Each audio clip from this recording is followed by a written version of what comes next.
Okay, I think we should be live now. Yeah, do bear with me. I'm still new to doing this, using this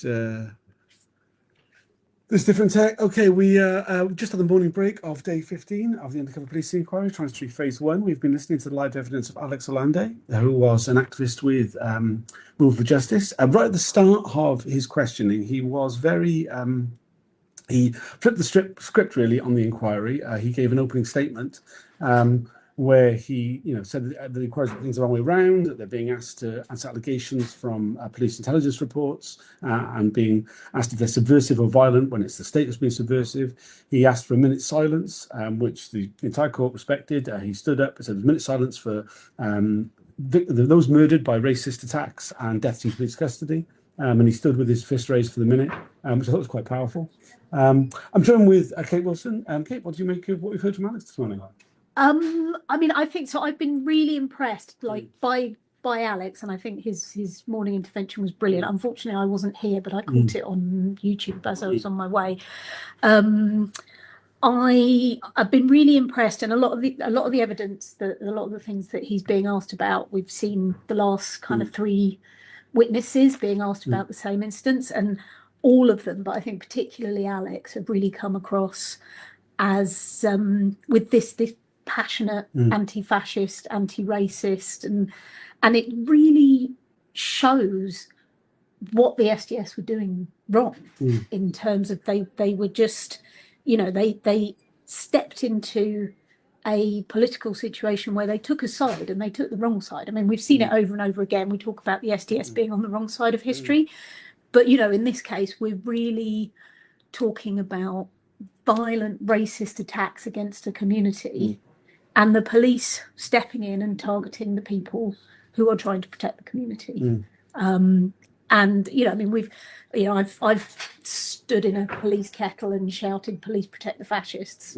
many times over the past 20 years. But yeah, really, you see it in the tone of the documents that they're being asked about, and in the passion of the witnesses.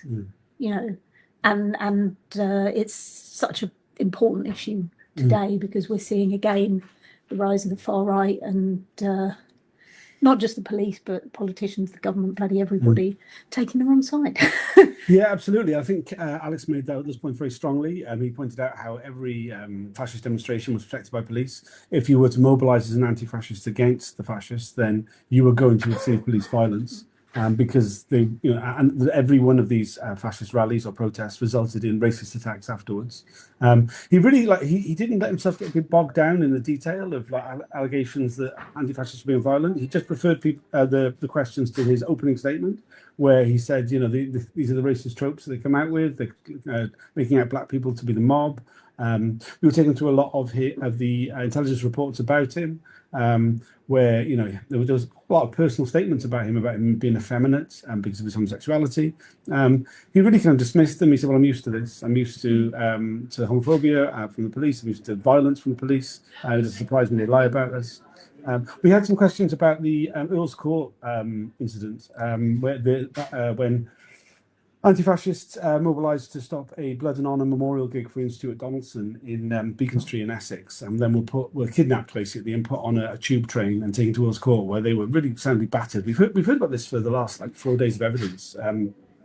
Really horrific incident. I think one that really, I've just done a short video, kind of just doing a potted history of it based on what we've heard at the inquiry. Really shows the way in which the inquiry, as well as exposing covert political policing, also shows the overt political policing that goes on, and the brutality. Yeah, I mean, I think that the Earl's Court, particularly hearing Lois and Hannah Sell talking about it, was obviously incredibly traumatic and quite standout horrific in terms of, it wasn't a demonstration that went bad, or even like Welling, where you can say, okay, the police wanted it to kick off and they trapped people and they made sure the violence happened. I mean, this was, they put people on a train and they took them somewhere else. And then, there's this image of getting off the train and having to run the gauntlet of riot police lining the escalator. I mean, can you imagine going up an escalator into a line of riot police who are breaking heads at the top? It's just horrific. I thought it was really important what Alex said when he started with his opening statement of basically saying the inquiry is approaching this all wrong. That civilian witness after civilian witness is being asked to respond to allegations made in these police files, and I think that's something that it's been happening since the start.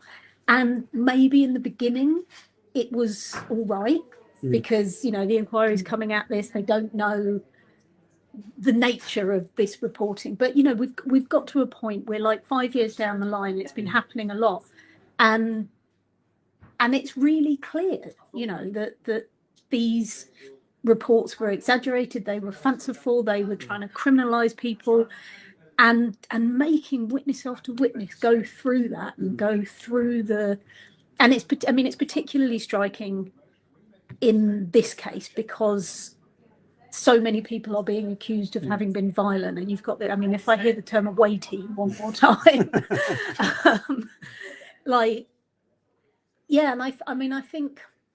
think it's really important because I think the inquiry does actually need to rethink how it's approaching these documents rather than just over and over again. And it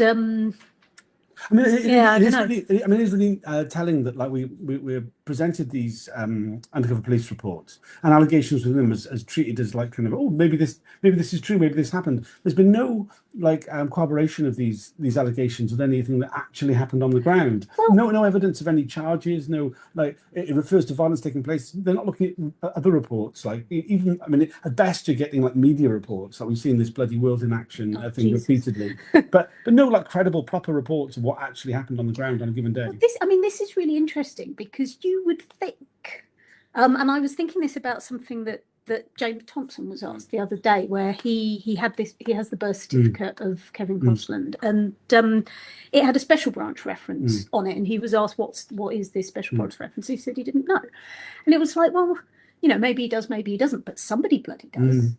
That's a internal police procedural reference number. Like, just ask the Met. And there is a fundamental flaw in the inquiry's approach to the evidence, which is that they are only considering documents that are about undercover officers or that they can confirm were written by undercover officers in the main. And what that means is that all of these allegations that you're reading about, like, presumably must have created crime numbers and police investigation, and we're not getting any of that, and the inquiry's not looking at any of that. And it's like, well, these things ought to be corroborating evidence. I mean, there is actually a legal requirement with undercover intelligence reports that the police are supposed to get corroborating evidence, but the methodology of the inquiry is kind of set up to avoid actually looking for any of that. So you've got this kind of he said, she said thing going on where, they ask the cops about the reports and they generally say, well, if I wrote it down, it happened. And then they ask the people that are being reported on and they say, well, no, that's nonsense. And it's like, well, for some things, maybe that is how it's going to have to be. But there are other things where you're talking about, I don't know, an arson attack. So one of the examples that we've heard is about whether or not Shamrock Farm was closed because of an arson attack. That's not something we've heard today. That's from the other evidence. But it's like, well, you could ask the police, was there an arson attack on a garage? Is there a crime number? Was there an investigation? What was found out about this? But none of that stuff's being asked. And so it is this, they take the allegations in the police reports and then they get the people the reports are out about, put them on the stand and ask them to respond to those allegations. And then often it's just like, this is nonsense. Somebody must actually know. Yeah, absolutely. It's only a short break where the hearing's going to start up again. Is there anything else you'd like to add? No, but it's well worth watching the beginning of Alex's evidence. It's on the YouTube already. I think you can just go and wind it back. So do that. Yeah. Thanks for joining us. We'll see you again in a bit.